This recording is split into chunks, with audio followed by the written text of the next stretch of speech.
welcome to Ambience, a series of conversations with the personalities behind the Sushitech label. This monthly series is hosted by me, Ben Start. I'm the Sushitech events manager and author of the Restart blog. Conversations in the Ambience series will get unique access to key label figures, getting deep into their inspirations, their personal stories, and their creative processes. So, without further ado, let's get started with the first episode, an intimate chat with Sushitech mainstay and Mosaic boss Steve O Sullivan. In 2008, after a decade away from dance music, Steve took his first steps back into the scene when Sushitech released a collection of his early material entitled Mosaic Classics. Following this release and the wider rediscovery of dub techno sounds by likes of Ricardo Villalobos, Sven Väth and Richie Houghton, label boss Yossi Amayol felt that the time was right to ask Steve for some new music. What came next surpassed expectations. Mosaic Reshaped and Blue Train Retrospective were expansive collections of Steve's sound, past and present. The warm reception continued from the scene, and after reshaping his studio and live set, Steve became a much-loved part of the label and of course the Fluera parties. What follows is a Zoom chat with Steve recorded late in 2020. With Europe deep in the winter lockdown, we chatted about the year that was, how Steve embraced his limitations in the studio, and the upcoming collaboration-focused LP on Sushitech. In the next 40 minutes, you can hear some of that new music, alongside other tracks I've selected to represent Steve's sound. Hi Steve, and thanks for being part of the Ambience series. The question we're asking everyone is, how has the last 9 months been for you? Well, it's been a really challenging year in some respects, because obviously from the basic kind of point of view, there are no gigs. 60% of your income is gone. In some respects, I've really enjoyed it. It's really been a time to reset. Lots of time to focus on music as well, which creatively can be a good thing in some respects, where you have so much time available, but then there's no longer the pressure to get projects completed as quickly. Sometimes you don't utilise the time as best as you could, but for me personally, it's been a challenge, but you have to live in the moment and deal with the challenges that you face, and that's really, I suppose, what we're all doing. Embracing the digital side of the record industry for the first time is kind of what I've been doing as well, and just focusing on 2021. That's where all the groundwork's been done for now. So lots of new releases, albums, and exciting projects ahead. So yeah, it hasn't all been too bad. Thankfully, I don't know anybody who's been affected by COVID or died or been ill. So that's a blessing. So how's the pandemic affected your working methods? Do you feel you work better under pressure? Well, sometimes working under pressure it just forces the anvil, doesn't it, to get into motion, and I've got to get this done by next Tuesday. Other times it has no result at all, where if you have a lot of pressure, then you can't get into that creative side of your brain, can't utilise that side. I've kind of got to the stage now where if I'm not feeling it, the machines are turned off and go for a walk. That's kind of what my lockdown's been like. Is it happening today? Yeah, stay at it. If it's not, take the day off. In that sense, the pressure or lack of pressure is fantastic. But still, I think sometimes having a deadline does force your hand, and I'm naturally lazy. So sometimes I need that kind of elbow. Yeah, the pandemic's funny things with time. You had to set your own deadlines. Of course, yeah. It's, at one stage, I remember a few years ago, it took me 3.5 months to complete a remix. I just could not find my way.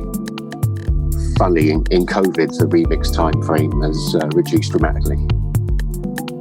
So you mean you felt pressure? Sometimes it just can force your brain to get into the right zone. You know, it's finding that zone. Like for me, it's a little bit when I was a young kid playing computer games.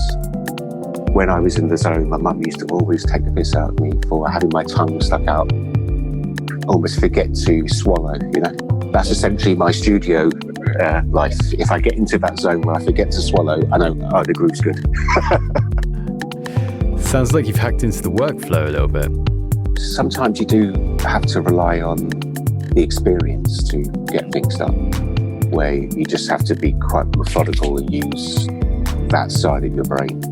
But I still struggle as much as I've ever done to come up with music that I'm 100% happy with. But I'm managing to get a few pieces of music done each month, which I am 100% happy with. So you feel like your level's risen? Over the last 2 or 3 years, I think so. Yeah, if I compare the productions of, say, 1996 with the productions of 2013, shortly after I came back after a long break, to what things sound like now, I think there's a massive difference. Now the production quality is improved dramatically with experience, really. I feel like in this scene it sometimes feels like you're kind of like learning in public. Do you sort of feel or see your own improvement? I suppose there's no point plateauing too early. That'd just be coasting along. Would there be no challenge or there'd be no excitement for you? But I think, I don't see the stuff that I'm making now as being radically different to what I was doing before. But I can see the progression and the different avenues I've taken to kind of get to that sound, if that makes any sense. Well, you were trying to tell us earlier on that you're lazy. It doesn't sound like a lazy attitude to me. Well, I am naturally lazy, so I have to force myself, but going into the studio, you can forget your laziness, can't you? If you're having fun and enjoying and vibing off what you're playing around with, then it's probably the easiest job in the world to have. And also it's a great privilege as well. It's like living the dream, and even with lockdown, you're still living the dream, so. Yeah, as an artist, you're in a bit of a bubble. Oh, there definitely is, yeah. Yeah, there definitely is. And I think that's a combination of my love of bass and a very simplistic minimalism. Also, a lack of musicality as well. So it's kind of, you're not going to get a great deal of harmony and melody in my music. But I think that's kind of shaped the sound in a sense. And obviously there are different strands to my sound. So there's a slightly more dubby Blue Train, then more housey and more techno. But they all do have the overlapping lack of musicality. That sounds awful, isn't it? But in reality, that's kind of what it is. It isn't music to educate school children with, Yeah, it's raw physical music. I was saying the same thing a few weeks ago, where it's going to be so shocking to hear this music super loud again. The loudest you're going to hear it is when you're playing it and doing a mix down or something like that, which isn't particularly loud, but hearing that again at 105, 160 dB, a shock to the system. But it'd be good to hear it again that loud, obviously. Probably safer for the eardrums not to be experiencing that at the moment.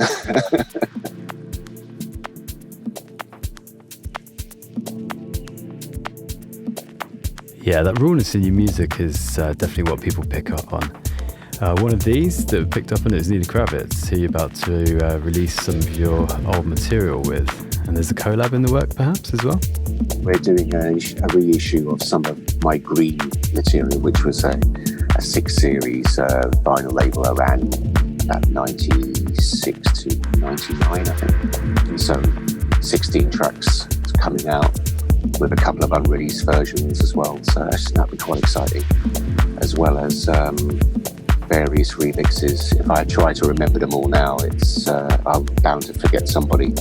And of course then there's the Sushitech compilation that's coming out hopefully before Christmas with a couple of appearances on. So we've got a busy end of year ahead. So what's the best thing about working with these labels?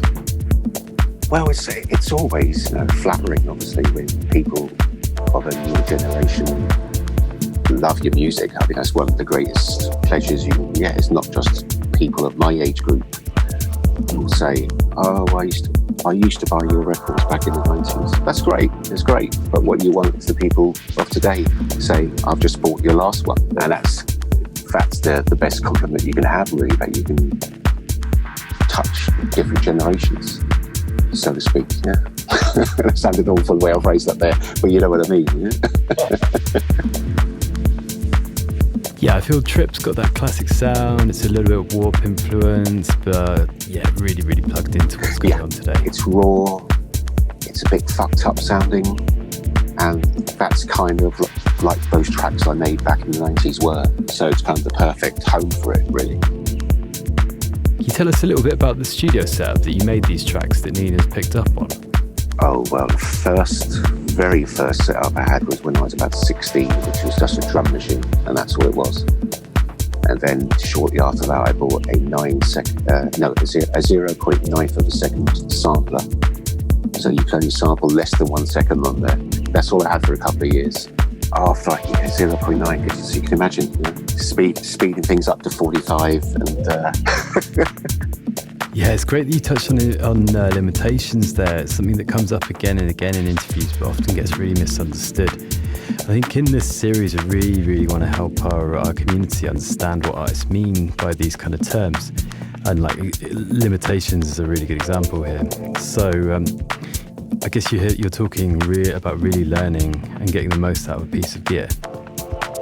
Well, I still do that now.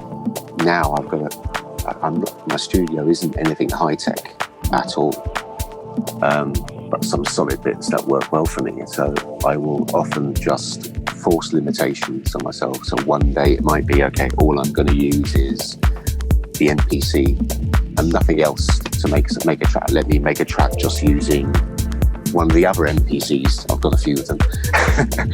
Or I'm only going to use Ableton today, so let me see what I can do. Because I think with the modern DAW setup, everything's there for you. There are tutorials on everything. You could master it all in 6 months, but finding your own sound is what it's about, and that's often using quirky machines that maybe you bought because they were the cheapest thing in the shop, or you got a good deal on it. And that could be your signature machine. Everyone else might ignore that completely. And it's finding something which suits your sound and tone. But I think limitation is what it's really about.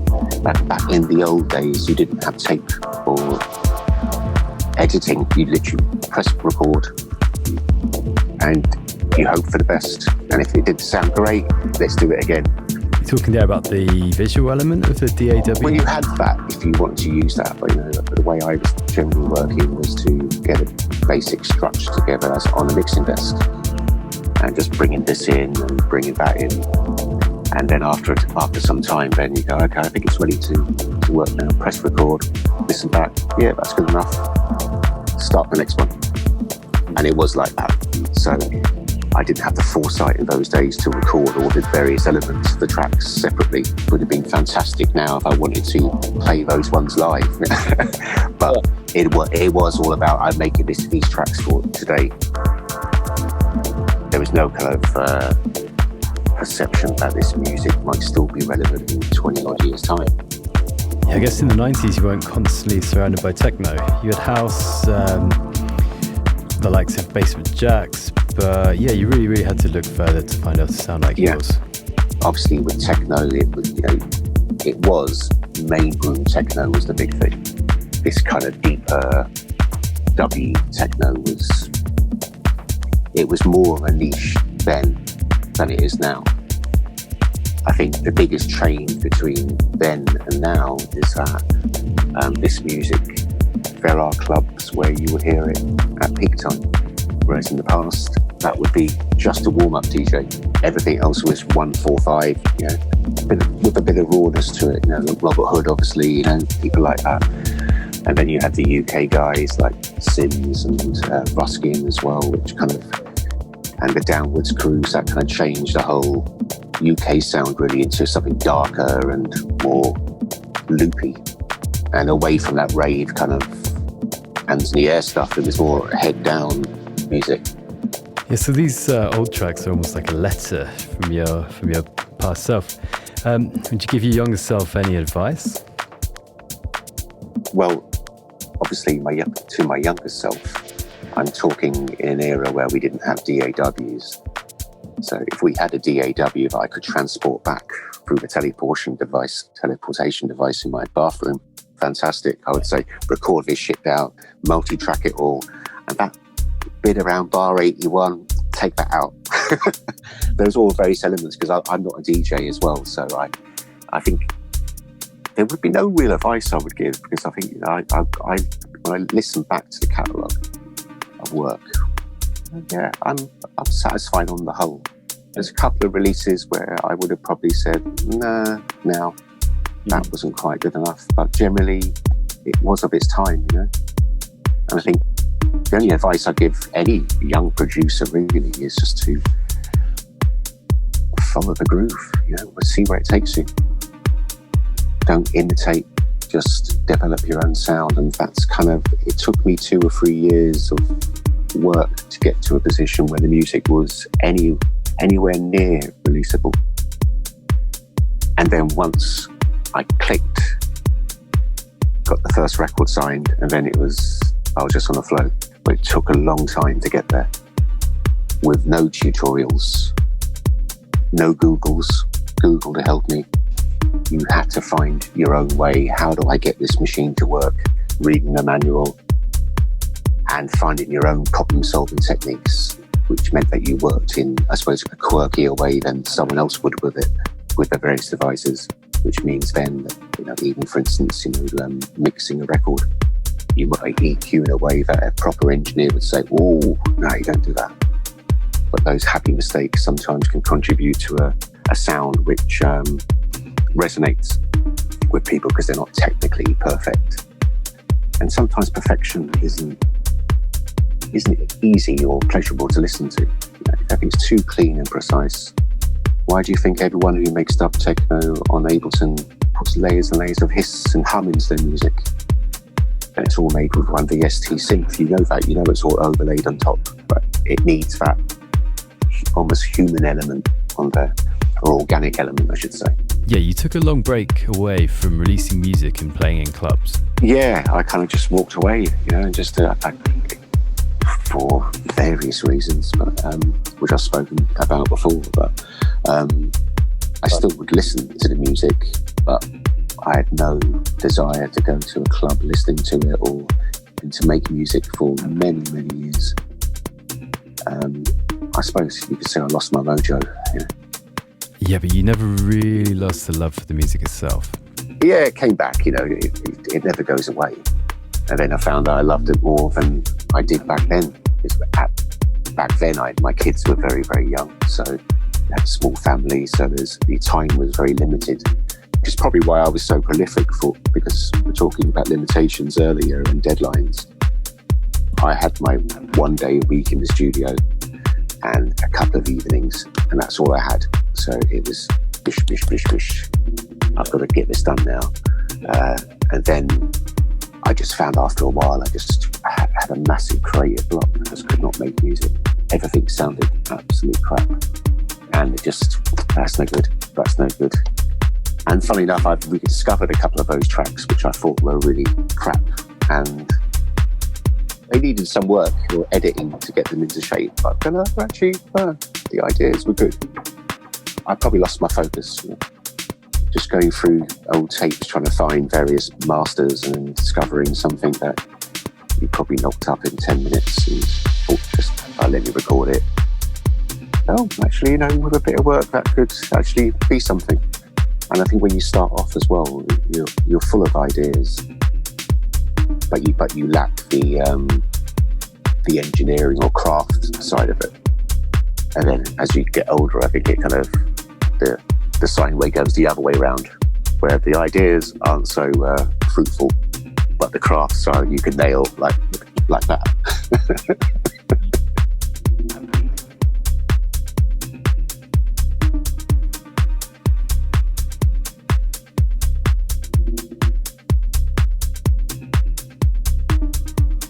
And can you tell me a bit about the collaboration album? I've been collaborating with people since day one. Even in the 90s, I was collaborating with lots of people. So when I was talking to Yossi about the album, the whole idea was, let's try something different. Wouldn't it be great to have it all collaborations? So we have Steve Rackmad, Mark Broom, Conforce, Thomas Melchior, Ricardo Villalobos, Marcus Suckett, Christopher Ledger, Lawrence, and another 7 or 8 people. So it's a big lineup of collaborators, and that process has been a mixture of studio sessions that we've done physically together to, I suppose, like this interview, doing it remotely via the internet. But you know, when you're making a track on your own, sometimes you go, oh, I wish I could do this. So for instance, say someone like Steve Rackmad, who's like a genius, I'd love this track to have big swooping chords in the typical Sterek style. Nails it. And that's the beauty of collaboration, is that, you know, it isn't about being too precious about your input. So if you're coming up, it's like if you're in a room with somebody, you might think that bass line you played in is fantastic. And the next person might go, nah, let's try this. Because it is about the piece of work you're doing, rather than your ego, if that makes sense. But collaboration has always been good. I've always enjoyed it. And it always sparks further creativity as well. You get ideas that you, even now, the new techniques you can learn from people. Which you think after all these years that there'd be nothing left to learn, but there is. So I've always found, even back in the 90s, if I might collaborate with someone on a Monday, and by the end of the week, I've managed to go into the studio 3 or 4 times and made some other tracks because I've been inspired by that collaboration. And that's probably why my lockdown's been quite successful for me creatively. Because I've these collaborations happening and then being inspired to do other stuff, not necessarily in that style, but using the techniques and sounds, really, if that makes any sense. Oh yeah, I love that. The idea of letting your ego go. Well, you have to, because are you going to sit there and insist that that keyboard line is perfect? No, it's staying in.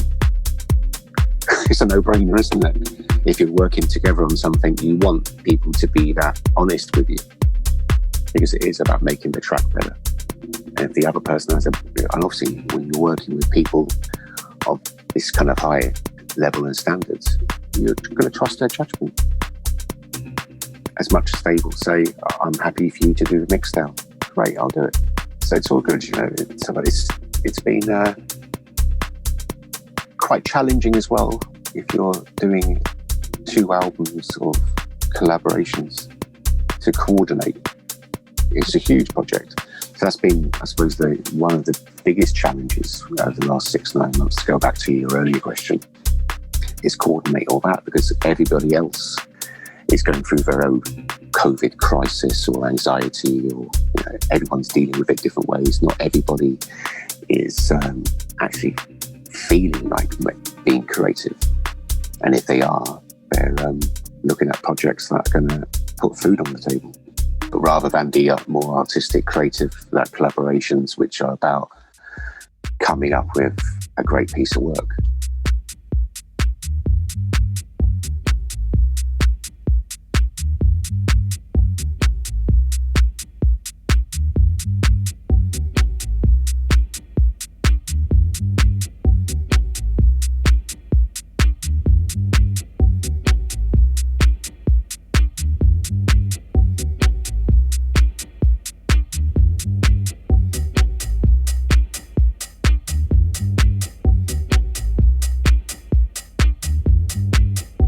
Yeah, I feel that people's listening habits have changed. 145 BPM bangers probably not going to resonate quite so much anymore.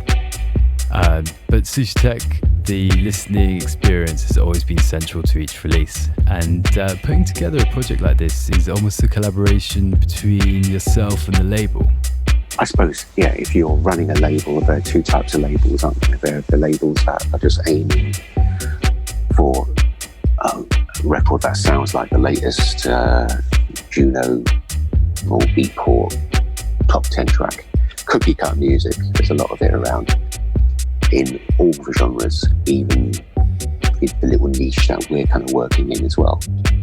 I suppose you call it deep techno, I suppose is probably the best way of describing it. Dub techno is a bit too specific, but deep techno kind of covers all the strands. And I think that's the beauty of Sushitech is obviously Yossi's got his artistic vision that he works with Kerry, so everything looks fantastic.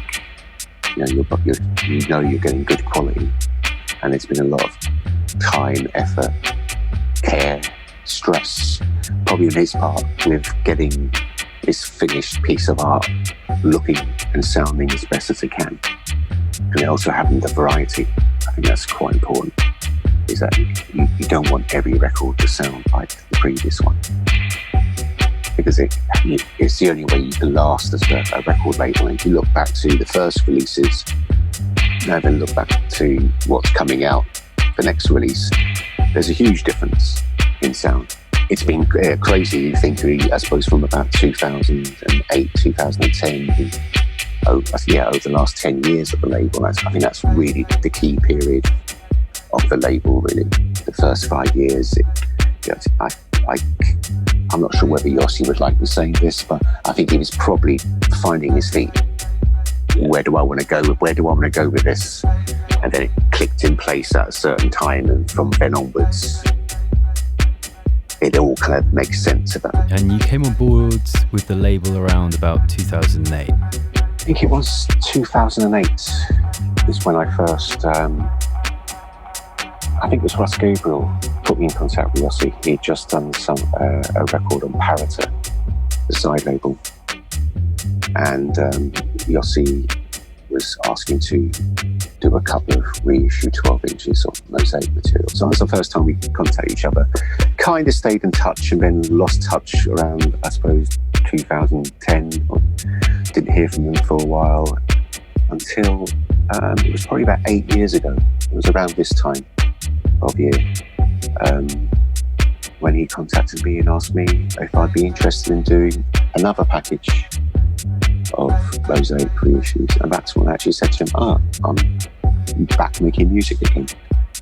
And since then, we've released several albums, lots of 12 inches. There's been quite a lot of Steve O Sullivan and Blue Train on the label. So it's been a good, successful relationship, I think. Yeah, and then there's your live set too, which you've been working on. Yeah, of course, yeah. The live sessions all kind of, and the club dates, it all fits in perfectly with what the label's offering. You've got the deepness there, but you've also got the dance floor focus, and then you've got the guests who come in and the other residents, especially the parties at Renata as well. They're big and long nights as well. But they kind of personify everything about the different strands of techno and house that the label represents. Can you remember your first live set back? My first one, that was, I think it was Berlin, wasn't it? I think. Yeah, it was Panorama Bar was the first one. And I think at that stage I'd been doing gigs again for maybe 6-7 months. So I'm still, the rust hadn't fully disappeared yet at that stage. But that was incredible. The vibe in the party was amazing. And I think every party I've played with in Berlin has been the same, really, just a pleasure to play at, and quite rewarding in a sense. Firstly for your ego, because people are enjoying themselves and dancing. It's when you're playing live, it's a lot harder than DJ, because you've only got one person's music. We're back at limits again. Yeah, you've got to have a lot of confidence in your own material. Yeah. Can you tell us about your approach to the live set? Well, you have to, but obviously you have to give people what they want as well. People don't want 20 minutes of someone playing with a 303, which is how a lot of live things can feel like, just where it's really improvisational. But I think focusing on keeping things moving moving forward, progressing, playing like a DJ, is kind of rolling along, I suppose, is what it's about. And the Sushitech night sort of, it suits that kind of lineup perfectly. And the time I played, the room I played, when we were in Berlin, for instance, it's always, I think the Berlin nights are probably the most special out of all of them, because they're longer, more free. You can play as long as you like. So, you're doing 2 hours and then realize, oh, hang on, I've got to finish soon because someone else is waiting to play. The time flies by really quickly, but it's also good to be able to, experiment and play new material, because the crowd are always going to be more forgiving, say, than in an everyday club. The people who go there's lots of the same faces, but there are people, I suppose, true music lovers rather than people who are just there to be seen, if that makes sense. So they probably are more forgiving about, the type of music you will play. So if you're a producer and you're playing live, I think the last time I played at the Sushitech party, I think the first 45, 50 minutes, it was all unreleased stuff that I just thought, let's just see how this goes. So that's been that. From that, then you can then take that away and look at what that can do for you on Tuesday morning in the studio when you're trying to fix that track you couldn't finish last week. So it's all, for me, it's creatively, that's all part of the process. And we all like a good party as well. The social aspect of it all. It seems like a lifetime ago now.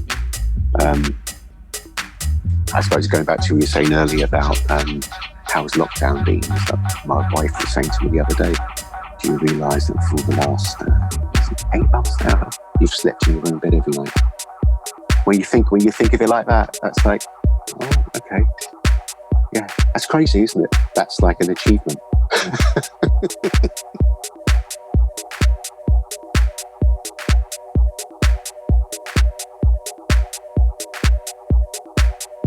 Well, it's not been a great year for shows. We had 2 huge Fluera parties cancelled with Raresh and Sonia Munya. And so, how do you see yourself coming back from this? Well, I think the first thing is what I would love is my first gig to be in somewhere like Blitz in Munich or Contact in Tokyo, one of those places with a perfect sound system. To hear the music loud again in a perfect environment would be incredible. Yeah, just for that, could you imagine the shock to your system? That would be incredible in a perfect environment. But I'll take anywhere at the moment. Yeah, maybe it's not such a bad thing to have this kind of reset from some of the more particularly destructive aspects of the party scene. I mean, if you're playing week on week, then you never really get that time to recover. Yeah. And even just, the late nights and travelling itself, that's where the toll on your body is for travelling more than else. So not being stuck on a plane or in some hotel room, it's not really missing that at all. That side of it, I'd be quite happy if it all went virtual for that side of it. But but I think just in terms of the future, if you look at the kids of today, are they as interested in going out to clubs as previous generations? I don't think so. Yeah, health and well-being much more of an issue for the current generation, I feel. Yeah, we have children they've grown up with iPads. This is where everything's literally a touch away. And that's why before COVID was happening, pubs and clubs were suffering across the board. It's because kids they're not spending like previous generations were. As you said, they want to do more healthy things. They'd rather spend their time and money with friends and go to festivals. Festivals seem to be an Instagram opportunity as well for them. But that's just changes. It's what life's about, and it's how we adapt to that change. Well, we've had the biggest change of our lives in the last 7 or 8 months, And I have still managed to avoid putting up a throwback picture to me in the club going, can't wait for these days to happen again. That's just, well, it's obvious, isn't it? But we have to adapt to the world we're in now and make the most of it. Yeah, definitely the scene is going to need to rebuild itself. And usually in these kind of times, it's the classic sounding music that's the building block of this. Kind of like when house really came back in the 2010s, just following the global financial crisis, and inspired a whole new audience. I feel like your compilation is rooted in classic techno, but has that really, really current feel. Well, for me as well, I think it does cover all the various styles of music I make, but with enough variety in there to make it, I suppose, interesting to listen to as an album rather than just individual tracks. Because that's normally how I normally make my music to, this is an A1, this is a B1, this is a B2, and just put them together. But this is designed to flow from beginning to end and across both records. And I imagine we're something like 80% there now. A few bits to finish off, but it's shaping up really nicely. I'm super proud of it so far, and looking forward to that dropping in the new year. And final question, put you on the spot. Dream collab, anyone, live or dead? Tell me. Robert Hood. Oof, so there we go. Robert, if you're listening. And if Robert's not available, Moritz.